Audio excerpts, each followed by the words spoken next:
They move among us, but have powers we can scarcely imagine. Wow. See, I didn't see that at all when it happened. One kills by stealth. One uses speed as a lethal weapon. You can hear her coming. And one attacks in a deadly swarm. Whoa! What's going on here? Holy smokes. 3 supreme killers. But what are the secrets behind their powers? Don't want too much adventure. To understand how these animals work, we've built detailed virtual models of their bodies using the latest scientific data. With them, we'll venture deep inside these creatures to find out what gives them their extraordinary powers. Join me as we embark upon a quest to unravel the mysteries behind animal superpowers.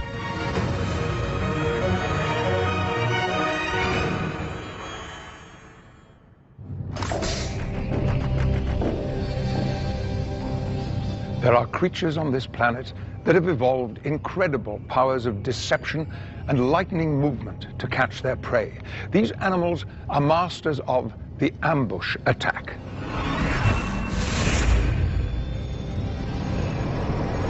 Take the alligator. This reptile may look prehistoric, but appearances are deceptive. It's one of the most biologically advanced creatures on the planet. A master of camouflage that attacks with superhuman speed and has the strongest bite in the natural world. The alligator's superpower is killing by stealth. So how does it do it? To find out, we must venture to the heart of alligator country, Somerville, Alabama. Alligators have superpowers. At least that's my opinion. 85 million years of evolution has finely tuned these animals to be among the ultimate of killing machines on this planet.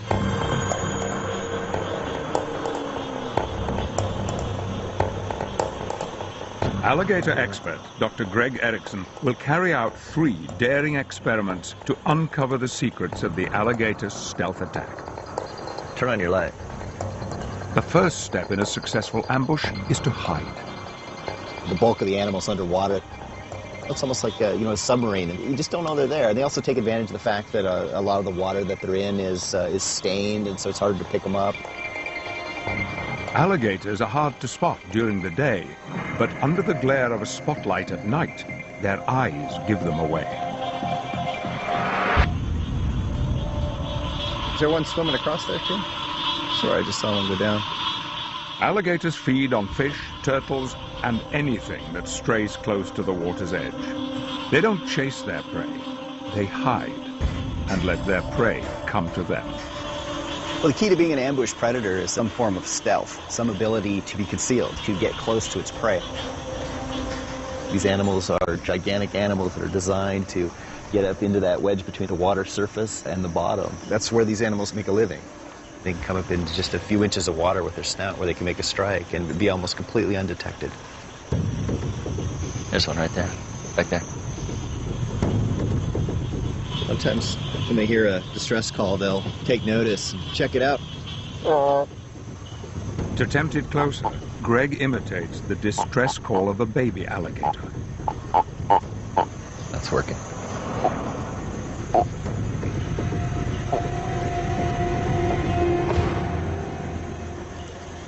Where did he go? He hasn't come up. They're like that. They're very stealthy animals. Once they submerge, they're just gone. I mean, even in the daylight when they do that, who knows where they go. Alligators are masters of the stealth attack. Their bodies are long and flat. This allows them to lie completely hidden in the shallow areas near the water's edge. Their nose and eyes protrude above the rest of their bodies, so they barely have to break the water to look around and breathe. Under the skin, the alligator is built like a submarine. Its lungs work like ballast tanks. Special muscles move them forwards to lift its head above the water and backwards again to dive. This way, the alligator can sink beneath the water without creating a ripple. It can hold its breath for a quarter of an hour, waiting to launch an ambush attack. But simply being able to hide isn't enough. A true ambush predator must also strike with lightning speed.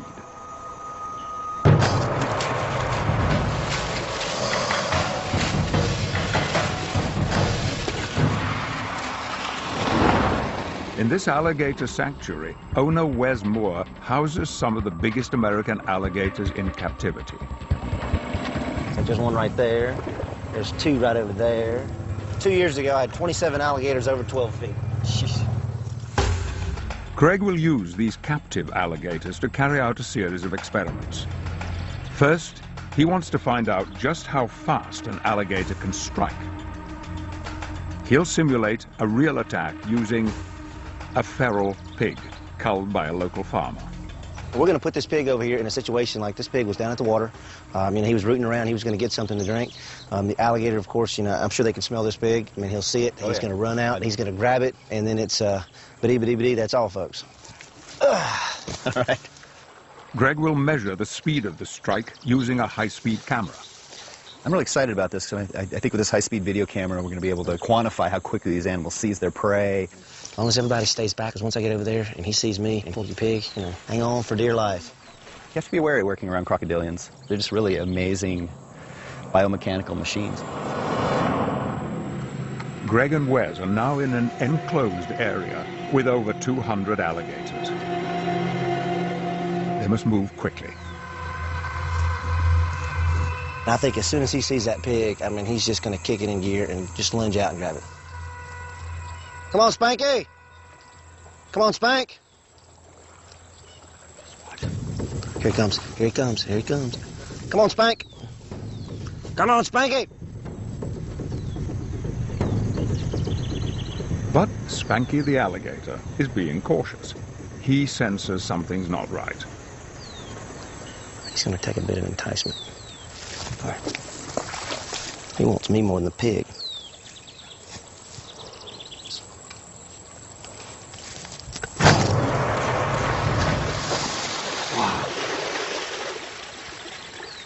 It was amazing how fast it was. And then once he grabbed it, it's just boom, just gone. That quick. As if he was never there.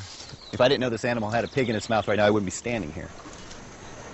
Greg's footage reveals the alligator's strike is too fast to follow with the naked eye. Wow! See, I didn't see that at all when it happened. When it grabbed it, I didn't see it sweep the pig out over all the grass and slam it in the water. It was just like it grabbed and all of a sudden it was swimming away. That was a 35-pound pig, and he threw it just like it was a rag doll. The animal basically seized that pig, had control of it, and had it moving towards the water in about 1/10 of a second. And within a half second, it's already got it, 15 feet out in the water, and it's heading out to sea. When it does strike, the alligator moves with frightening speed. These animals move so fast when they see something. It's like 1 minute the jaws are just starting open, the next thing they're just closed. In the wild, the alligator uses a combination of speed and stealth to deadly effect. Alligators and their close relatives, the crocodiles, hunt in the same way. They lie hidden in the shallow, explode up out of the water, then drag prey to a watery grave. It's the perfect ambush technique.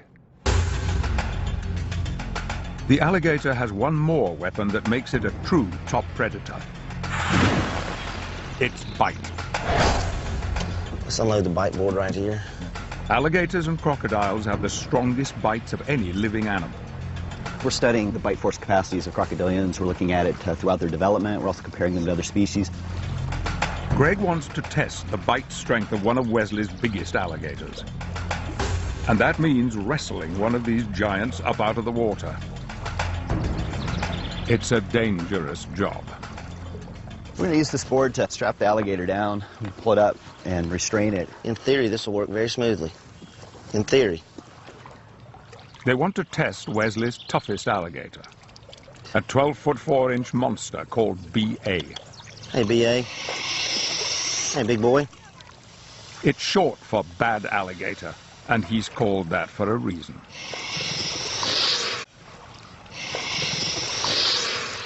You should always be a little bit nervous working with alligators. I'd like to think we know what we're doing, but just the same, Hey, B.A. you don't want too much adventure. All right, I need some beef. Once it gets going, let's just all start chugging. I want to skid the snout all the way to the front of the board, not past it, okay? At which point, we want somebody to kind of sit on the head, and you want to get the head strap and the hip straps first. Right. And from there, we're pretty safe, okay? Manhandling large alligators is always dangerous. It's not just the jaws they have to watch out for. Their tails can also do serious damage. 1, 2, and 3. There we go. Keep the rope out of his mouth. Oh. All right, let me get behind his tail. There you go. Let me get a tail rope on him, Doc. Try again. Whoa, watch out. Finally, they managed to calm B.A. down. All right, good job, guys. Hey. All right. What you think, Doc? Wrestling with a bull. Now that B.A.'s secure, Greg can start his test. This is basically 2 metal plates that are padded by leather to protect the animal's teeth. Those are going to slam together. It can take up to 5,000 pounds of bite force. So we get an instant reading what the maximal bite force of this animal is. Wesley, I need you to get up over the animal here, sit down, and press against the back of the head. It's really important you don't lean your head into this region because they'll pop up. That's part of their defense, and they'll hit you in the face. Okay? Everybody ready? You ready? Okay, here we go. Oh, good bite. Wow. 2,700 pounds. Wow. Good boy, B.A.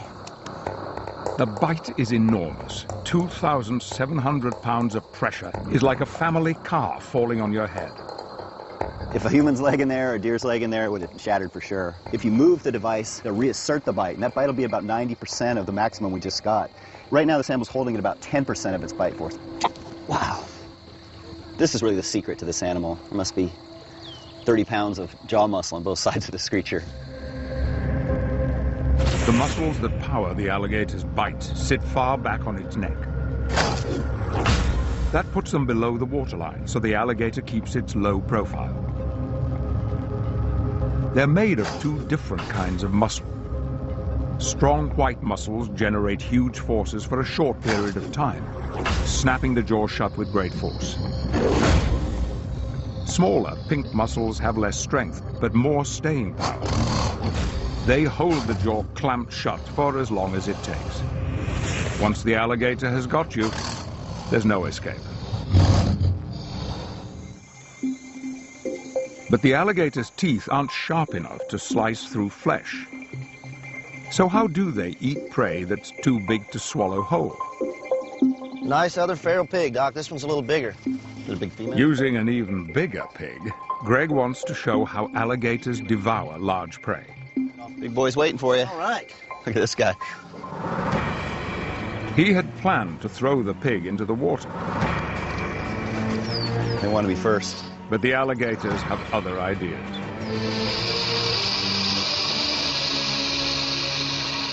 I don't like the way he loads his back legs. He's ready to lunge. Yeah, I'm not exactly sure what we're going to see here. It's always like kind of a free-for-all.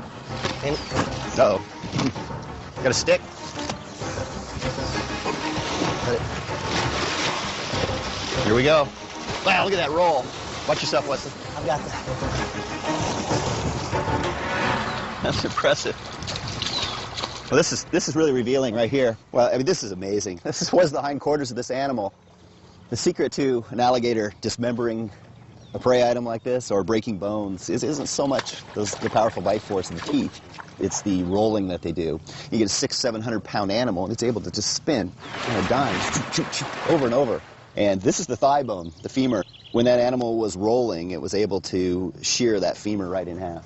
You know, it's no problem for a large alligator.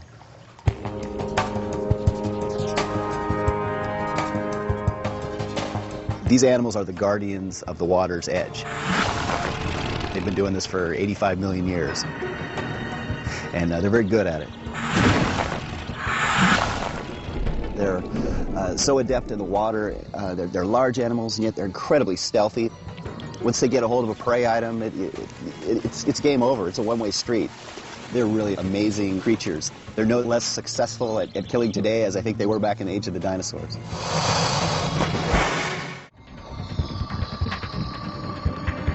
The alligator hunts by stealth, but there are other ways to kill. Pure speed can be a powerful weapon, and this is the fastest creature on the planet.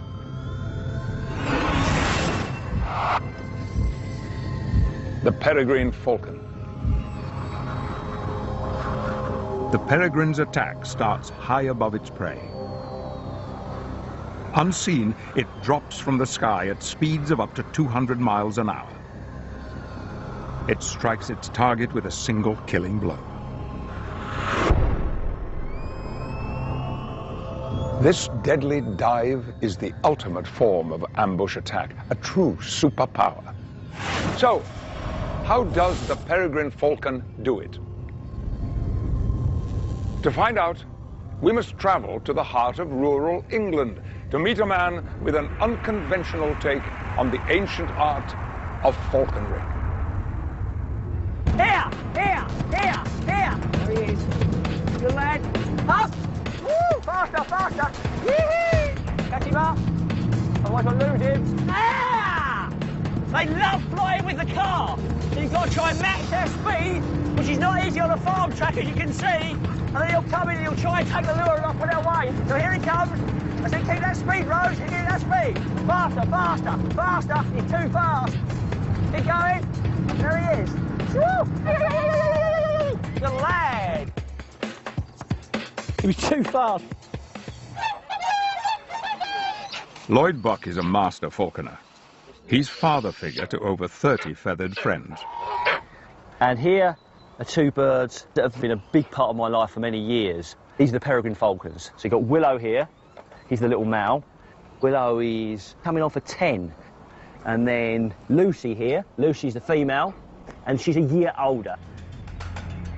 Peregrine falcons, like all top predators, are ruthless killers. They show no mercy. So when they want to get something to eat and they want to go on the hunt, they're totally focused and that's it. The peregrine is a specialist in air-to-air combat. It hunts birds such as ducks and pigeons and captures them on the wing. Speed is a very key element to a peregrine falcon's hunting strategy. It's what they've evolved to do, is to go fast. There's no compromise in their design. So when they dive down to strike it, peregrine falcons will kill their prey more often than not on impact. Speed is the peregrine's superpower. So how does it fly so fast? To find out, Lloyd will try two unusual experiments. In the first, he'll look at how the peregrine accelerates. To do that, his bird needs to drop from a great height. Oh, yes. I'm excited I can see a blue flashing light. Scientist Jim Usherwood has brought a military-grade tracking device, small enough to attach to the peregrine's back. So this is effectively two bits of kit. One is receiving GPS information from all the satellites it can see to work out both where it is and how fast it's going. And the other aspect is it's got inertial measurement units, so how much it's jiggling forward, back, side, side, up, down, and spinning round and round, round and round and round and round. Is that central to her body? Okay. He's ready. Jim wisely monitors the experiment from the ground. 160 feet above, Lloyd is beginning to wish he could do the same. Feel a bit of tension on your back. You'll feel more secure the more tension's on the line. Yeah, certainly. Nearly there? Hey, Lucy. Hey, don't be flapping out there before I'm settled. That's really not a good idea, young lady. She's getting excited. You're being a good girl. It's interesting going over the edge here. I've never gone out here before, and it gives you a whole different mindset standing out there. Because I'm not used to it, I suppose. Yeah. I'm not a bird. This is our prey, effectively, like a pigeon, which is our lure. Nice and bright, very visual to her, and she knows when she gets this, she gets a food reward. So, if you see, if I drop this, it doesn't take long to hit the ground. So that's obviously accelerating, but it's being pulled by the force of gravity. But I'm pretty certain that I know that these guys can out-accelerate gravity. So that's the idea of the whole test today. Lloyd records the bird's flight with a high-speed camera. Using this and the GPS tracker, he will be able to work out how the peregrine accelerates. No one's done anything on a peregrine falcon before with this kind of level of technology that you've got now. So it's going to be really interesting to see.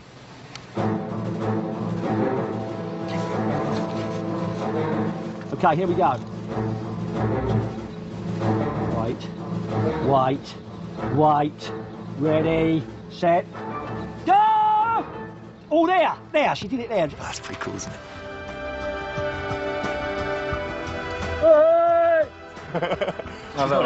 She got it.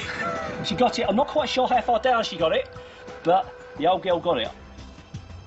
Lucy. Jim's tracker records the peregrine's position, speed and acceleration several times a second during the drop. You can see that it is going straight down. That's 22 meters a second, 45 miles an hour, which is quite fast. It's faster than a greyhound would run.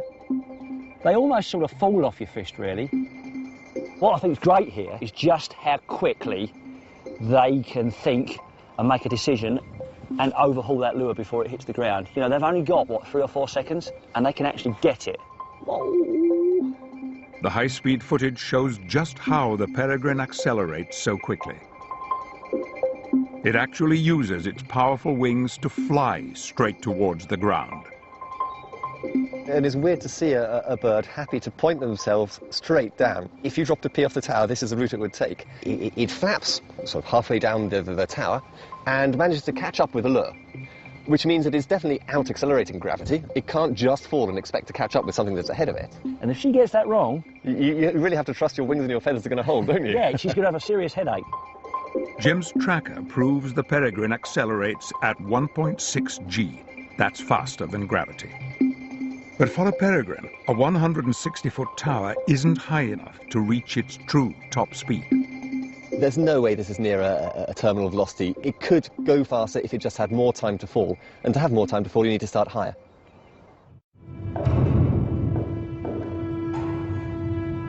In the wild, the peregrine hunts hundreds of feet above its quarry.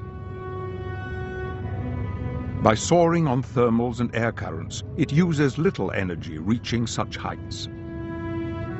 Once it spots prey, it accelerates fast using its wings. But then it tucks them in and lets gravity do the work. To reach its top speed, the peregrine adopts a hyper-streamline formation. In this position, it slices through the air like a knife. With little wind resistance to slow it down, the peregrine plummets ever faster.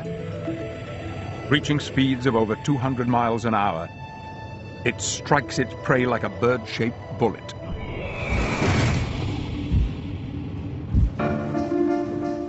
Lloyd wants to measure how fast the peregrine flies in the hyper-streamline formation.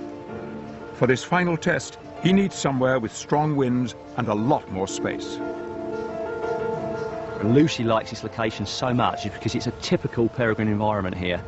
Big open sky. They love huge expanses of sky to do their fast manoeuvres and speeds. Like that? Yep, there. That's it. Jim's tracker records the peregrine's speed and location. It's most likely to adopt the hyper-streamline formation when hunting live prey. But diving at Lloyd's lure is the next best thing. Go up! Lucy! Hop, hop! Come on! Yeah. The bird soars high on the strong updrafts from the hill. Good girl! Come on! Then Lloyd tempts her into a dive using the lure. Good girl! There! Wait! Wait! Finally, she folds her wings and drops like a stone. Good girl! Seeing the peregrine's superpower in action is still a thrill, even for an old hand like Lloyd. Yeah, I've put the swing lure out. Yep. She's come for it, she's missed it, and she's woofed up for another go. What I see from my point of view, as she pumps into the dive, quite often, I always think that she's pulling her wings around her front slightly, and when she does that, that's when you're very much aware she's doing her highest speed, and you can hear her coming. Jim's tracker clocks the peregrine at close to 60 miles an hour. It's fast, but nowhere near what she's capable of. If this was in the wild, and Lucy was a wild peregrine falcon, and she's going to get a chance for 1 meal in a day, then she's really got to do what she needs to do. And if she needs to go fast, she will. So that's the important thing to remember about them, I think, is they only do what they need to do. If they don't need to go fast, they don't. But if they do need to go fast, they can. But diving at their top speed of 200 miles an hour takes its toll. The stresses on the peregrine's body are immense. To understand how it copes, we have to look at its body more closely. At top speed, the wind pressure alone could burst the peregrine's lungs, so it has evolved intricate bones shaped like rods inside its nostrils. These act like filters, slowing down the air flowing into the lungs.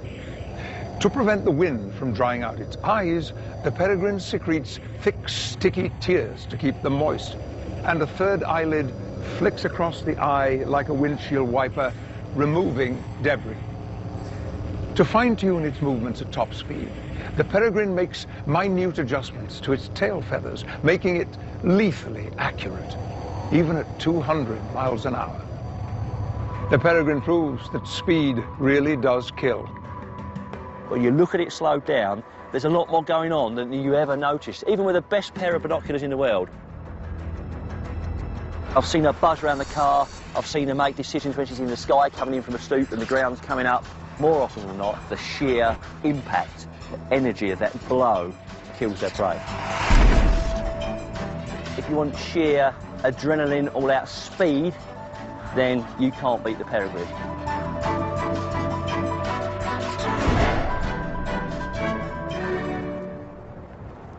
The peregrine's speed is a fearsome weapon, but it mostly hunts alone. Other predators have adapted to work together to kill their prey, hunting in deadly swarms. One creature that has perfected the art of cooperative killing is the army ant. Alone, they're vicious, but together, they're unstoppable. They kill and eat creatures 100 times their size in a gruesome ambush attack. The army ant is one of the forest's top predators.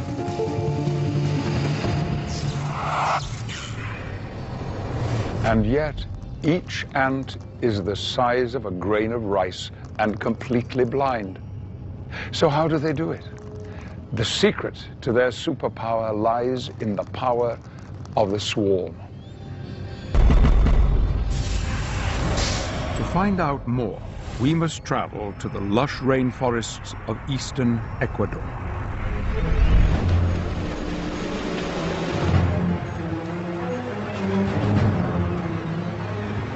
This is a habitat that's full of predators. You think of things like jaguars, harpy eagles. In the rivers, we have electric eels and stingrays.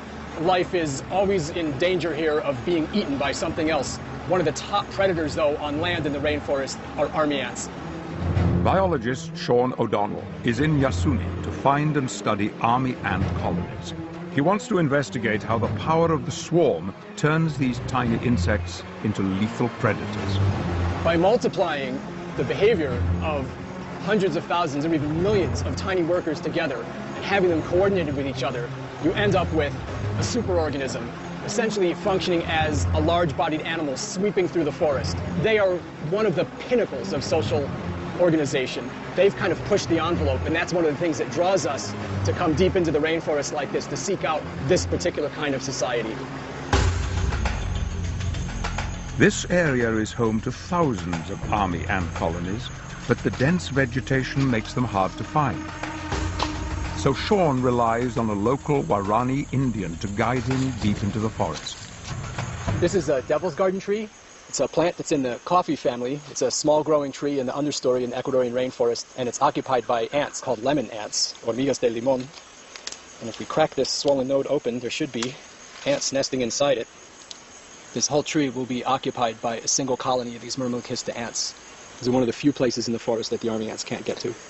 But ironically, perhaps, it also makes them very tasty to humans. They have kind of a tart, lemony flavor. One of my favorite treats walking through the rainforest. Whoa! What's going on here? Holy smokes.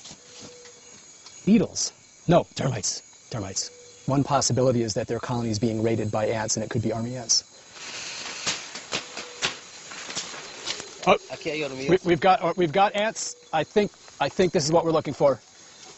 I think this is Acetonvercellii. At last, I think the search has paid off. It looks like they're definitely hunting. We've got a raid column coming up here. They're carrying food down off in that direction. I think we found it. Army ants may be small, but they're as tough as they come. To understand more, we need to make our ant a little bigger.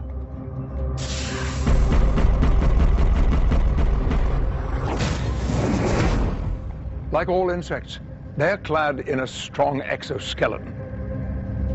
This organic suit of armor is made from many layers of tough fiber, each running in a different direction.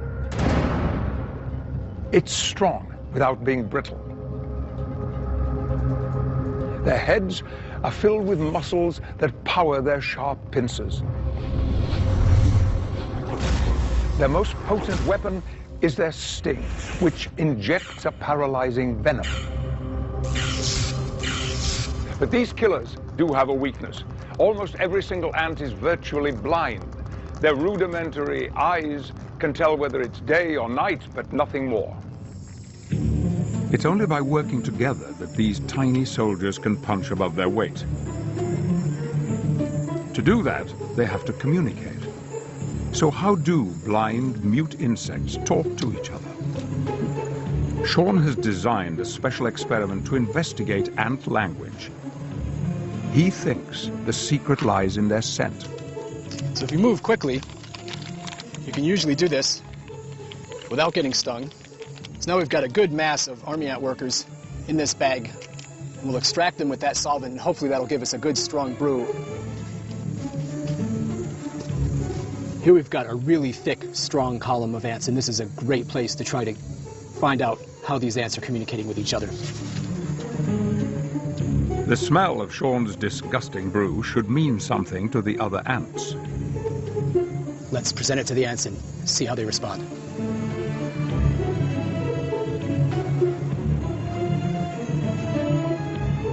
To the ants, the trail is irresistible. They follow it as if it's a clearly marked road. That's because these killers communicate with chemistry. Sean's brew has absorbed special chemicals given off by the ants called pheromones.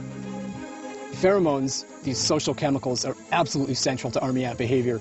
And these chemicals are what allows a single ant to send messages to her nestmates, draws the nestmates together, integrates their behavior, and really this is what leads to the power of the swarm. Chemical signals are also the key to how these army ants hunt. To see that in action, Sean must follow the trail of ants up to the raid front. When they hunt, the ants achieve amazing things by working together, just like human superheroes. You can see this is at the very front of the raid, and the workers are just fanning out from their columns and sweeping through the leaf litter. It's always very exciting to arrive at the raid front. There's just so much going on. We're probably surrounded by something on the order of 100,000 army ant workers. One of the things that's amazing about the raid front is it almost acts like a wildfire moving across a prairie. Sometimes you can actually find swarms of ants by seeing the prey animals that are fleeing ahead of the raid as it comes through. The raid front is where the army ants kill most of their prey. Sean wants to see exactly how they do it. You can see that this grasshopper is a lot larger than a single army ant worker, and one worker would have no chance of bringing down an animal this large. It's really an unfair body size advantage. But when the ants cooperate, they can do things that a single worker could never pull off on her own. The ants can't see their prey, but as soon as they feel movement with their sensitive antennae, they attack. You can see how the workers have grabbed onto the legs of the grasshopper. They're holding it down. They're going to start stinging it, and they'll be giving off chemical messages, pheromones, that will attract other workers to the prey item. This chemical call to arms is the army ant's most potent weapon. They kill by sheer weight of numbers, then butcher their prey and take it back to the nest. This means army ants can take down prey 100 times their own size.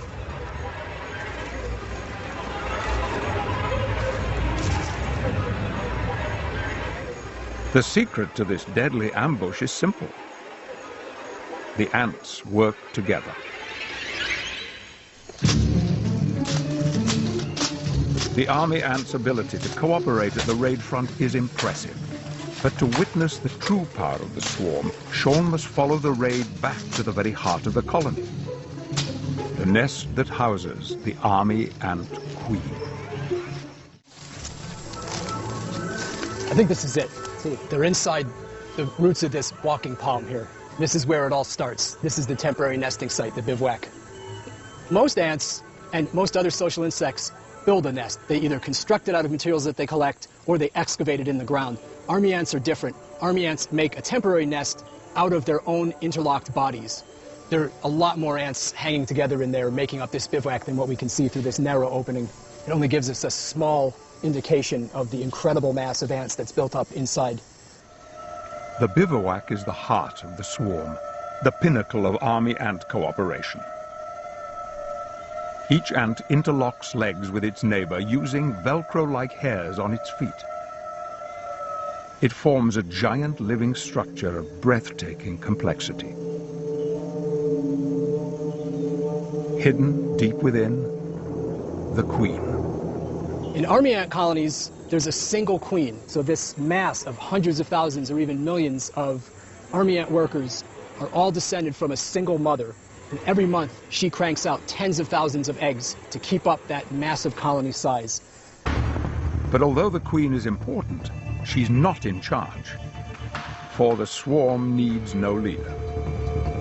The amazing thing is, it's not a hierarchy. There's no direction here. No one is in charge in any sense. The workers are doing things on their own. They're responding to their own information, and yet somehow you bring these individuals together, and they respond to each other in such an intimate way. There's very little evidence of conflict, and this functions as almost a perfect swarm and has this tremendous impact on the ecology of the forest. So how does this superorganism work?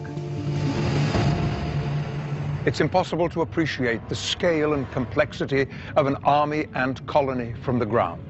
So, we've created an accurate model using field records of their movements.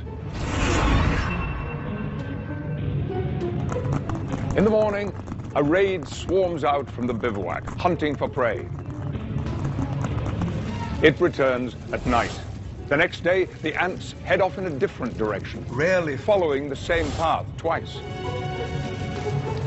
Once they've scoured the forest nearby, they simply dismantle the bivouac and move it to a different site, where they start the process all over again. Seen as a colony, this superorganism is a terrifying predator, the biggest in the forest. It's voracious and incredibly resilient. And thanks to the power of the swarm, these colonies achieve something truly remarkable. The workers are constantly renewed, and every 5 years, so is the queen. This superorganism is effectively immortal. While they may look like something from our worst nightmares, these tiny warriors perform a valuable function for the forest. army ants are actually increasing biodiversity in the long term rather than decreasing it. And that's because by removing some of the top competitors, the army ants are opening up opportunities for other species to move in. So they're a source of disturbance. Sometimes they've been likened to infrequent fires moving through a system and providing opportunities for recolonization and regrowth of other species.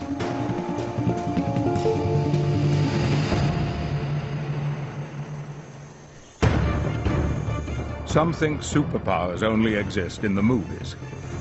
But these killers really do possess powers we humans can only dream of. These animals are just incredible. They come up in just a few inches of water and ambush prey. What I think is really exciting is just how quickly they can think and make a decision. The way that they've achieved superpower status is by taking social interaction, communication, and coordination as far as any animal that we know on the planet. The army ant, peregrine falcon, and alligator each has evolved a remarkable ability, stealth, speed, and the power of the swarm. It makes them masters of the ambush attack, but there's much we've still to learn about nature's most successful killers and their mysterious animal superpowers.